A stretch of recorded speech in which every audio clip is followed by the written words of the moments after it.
Hello दोस्तों, कैसे हैं आप सब लोग? आई नो ये वीडियो काफ़ी लेट आ रहा है, एग्ज़ाम शुरू होने से 1 दिन पहले ही आ रहा है, बट स्टिल मैं चाहती थी कि मैं आपके लिए एक वीडियो बनाऊँ, जिसमें मैं सारी थ्रेशोल्ड लिमिट्स जो हैं जीएसटी में, वो एक जगह कोलेट कर सकें, ताकि आपको ईज़िली याद हो जाए। तो बिना टाइम वेस्ट करे जल्दी से ये शुरू करते हैं वीडियो, जिसमें सबसे पहली थ्रेशोल्ड लिमिट है रजिस्ट्रेशन को लेके। इसमें हमारे पास 3 थ्रेशोल्ड लिमिट्स हैं, 10 lakh, 20 lakh and 20 lakh and 40 lakh for intra state supply of goods. तो 10 लाख किसके लिए है? मणिपुर, मिजोरम, नागालैंड एंड त्रिपुरा। इसको आप कैसे याद रख सकते हो? इसको आप एक निमोनिक से याद रख सकते हो, make my trip to Nagaland. M for Manipur, M for Mizoram, T for Tripura and N for Nagaland. So it is make my trip to Nagaland. ठीक है, इससे आप इसको याद रख सकते हो। अगली लिमिट जो है वो है हमारी 20 लैक्स फॉर गुड्स एंड और सर्विसेज। इसमें कौन कौन है? अरुणाचल प्रदेश, मेघालय, सिक्किम, उत्तराखंड, पुडुचेरी एंड तेलंगाना। इसको कैसे याद रख सकते हो आप? इसको याद रख सकते हो एक निमोनिक से, put Sam first.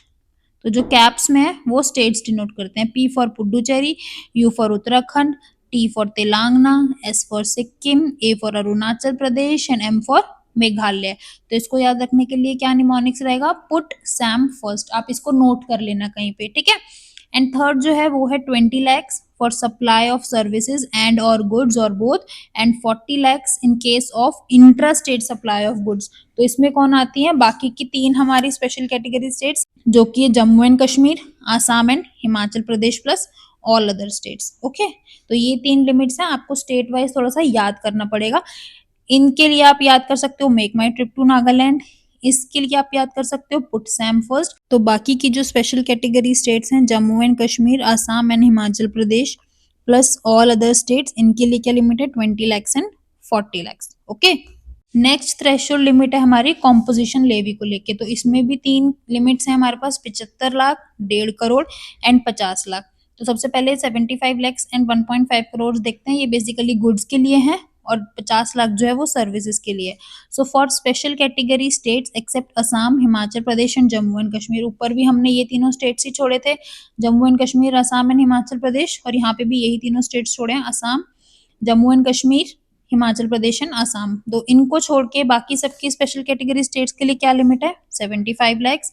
Remaining states के लिए है 1.5 crore, and in case of services के केस में सबके लिए एक ही लिमिट है, 50 लाख। तो इसमें कौन क्या क्या लिमिट हो गई? 75 lakhs, 1.5 crore and 50 lakhs. 50 lakhs is for services, 75 lakhs and 1.5 crore is for goods. Okay, तो नेक्स्ट थ्रेशोल्ड लिमिट है हमारी कंसोलिडेटेड टैक्स इनवॉइस को लेके। पहले हम ये देखते हैं टैक्स इनवॉइस हमें कब इशू नहीं करना है। So tax invoice is not required to be issued where the value of supply is less than 200, recipient is unregistered and recipient does not require such invoice. अगर वैल्यू ऑफ सप्लाई 200 से कम है, unregistered recipient और उसको invoice नहीं चाहिए, तो आपको tax invoice issue नहीं करना। इस केस में आप एक कंसोलिडेटेड टैक्स इनवॉइस इशू कर दोगे at the end of each day। तो क्या लिखा है? consolidated tax invoice shall be issued for such supplies at the close of each day in respect of all such supplies। Okay, next है आपका issuance of revised और consolidated revised invoice in case of B2C taxable supplies. तो B2C taxable supplies के case में, basically unregistered supply के case में, revised invoices का क्या प्रोविजन है? पहले आपको ये चेक करना है कि इंटर स्टेट है या इंट्रा स्टेट है। अगर इंटर स्टेट है तो आपको फिर वैल्यू चेक करनी है, अगर वैल्यू अप टू 2.5 लाख है या मोर देन 2.5 लाख है। अगर अप टू 2.5 लाख है तो आप स्टेट वाइज इशू कर दो, अगर मोर देन 2.5 लाख है तो आपको रेसिपिएंट वाइज इशू करना है। लेकिन अगर इंट्रा स्टेट है तो कोई लिमिट की जरूरत नहीं है, आप सीधा कंसोलिडेटेड रिवाइज्ड इनवॉइस इशू कर दो। ओके, अब नेक्स्ट कुछ लिमिट्स हैं आपकी। सबसे पहले है E way bill and gifts by employer to employ. तो अगर गिफ्ट दे रहा है एम्प्लॉयर एम्प्लॉय को अप टू 50,000 तो उस पर जीएसटी नहीं लगेगा, ऐसा पढ़ा है हमने। सिमिलरली ई वे बिल के लिए कब आपको ई वे बिल इशू करना है? जब आपकी सप्लाई की वैल्यू कितनी हो जाए? 50,000 से ज्यादा।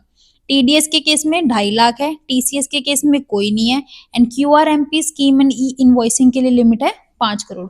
क्यूआरएमपी स्कीम क्या है? Monthly payment taxes and quarterly filing of returns and E invoicing, इनके केस में क्या लिमिट है? 5 करोड़।